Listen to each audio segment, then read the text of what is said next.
अभी हम भरमौर से आ रहे थे और भरमौर से आते हुए एक जगह पर लाड़ू से आगे और सिउंता से पीछे एक्सीडेंट हुआ था। दो गाड़ियों का, एक स्कॉर्पियो थी और एक दूसरी कोई गाड़ी थी।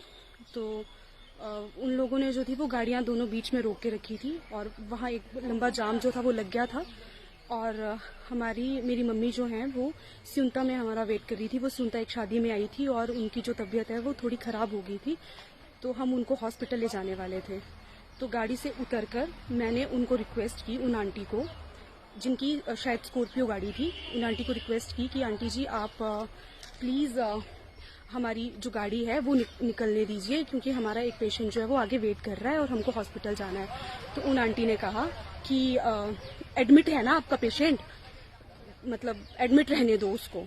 तो मैंने आंटी को कहा कि आंटी अगर पीछे से एम्बुलेंस आएगी तब भी आप उसको ऐसे ही रोकेंगे एम्बुलेंस को? तो उन्होंने कहा कि एम्बुलेंस आएगी तब हम देख लेंगे। तो तब मेरे भाई ने कहा कि आंटी जी प्लीज़ आप हमारी गाड़ी जाने दो और हमारा पेशेंट जो है वो आगे वेट कर रहा है और मेरी मम्मी जो है भी थोड़ी तबीयत उनकी ख़राब है और आप जिसके साथ एक्सीडेंट हुआ है उनकी गाड़ी रोक लो और हमें जाने दो। तो उन्होंने कहा कि हमें ज़्यादा कानून पढ़ाने की ज़रूरत नहीं है। तो मैंने उन आंटी को कहा कि आंटी मैं भी लॉ स्टूडेंट हूँ, हम आपको कानून नहीं पढ़ा रहे हैं, सिर्फ रिक्वेस्ट कर रहे हैं। इतनी सी बात हुई।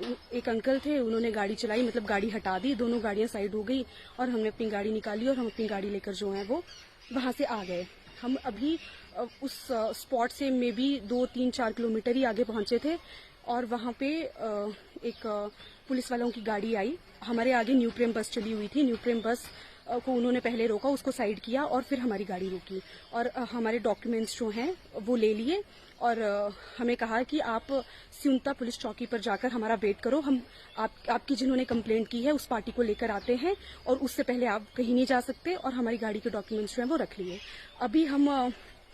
अभी हम सिउंता पुलिस चौकी पहुंच गए हैं और अभी तक वो जिन पुलिस वालों ने हमको रोका था वो दूसरी पार्टी को लेने गए हैं और अभी तक पहुंचे नहीं है।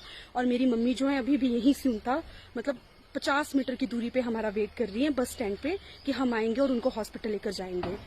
तो अभी जब पता चला है कि वो जिनसे ये सारी बात हमारी हुई थी वो आंटी जो हैं वो यहाँ जो हिमाचल की विधानसभा के स्पीकर हैं कुलदीप पठानिया जी, उनकी वाइफ हैं। तो तब तो बहुत ही ज्यादा मतलब ये प्रश्न उठता है कि आम जनता जो इतनी सफर कर रही है और आप आम जनता के रखवाले हैं, आपके पति जो है वो आम जनता के रखवाले हैं, उनकी सेफ्टी जो है वो आप उसको सुनिश्चित करने का काम आप देखते हैं। आप प्रशासन जो है वो सही से काम कर रहा है नहीं कर रहा है, लॉ एंड ऑर्डर सही से चल रहा है नहीं चल रहा है, उस पर भी निगरानी रखते हैं। और ऐसे में आप ही आम जनता को परेशान होते हुए देख भी रहे हैं और करवा भी रहे हैं।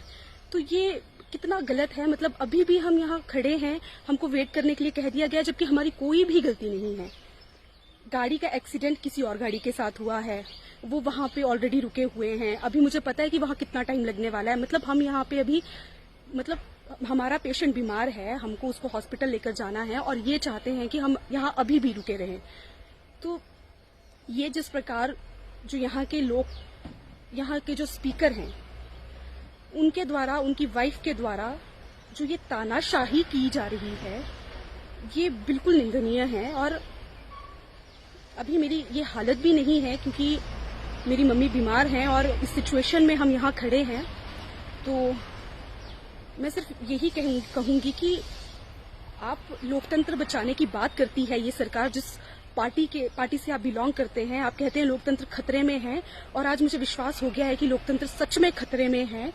ये जिस प्रकार आप अपनी पावर का, अपने पति की पावर का गलत यूज करना और रास्ते में चलते हुए लोगों को इस प्रकार तंग करवाना जो है ये बिल्कुल गलत बात है। और मैं मानती हूँ कि ये हमारी जनता जो है वो आपको इसलिए वोट देती है, आपको इसलिए सत्ता में लाती है, इसलिए आपको पावर देती है ताकि आप उनकी आवाज उठाएं, बल्कि आप उनकी आवाज दबाएं ना।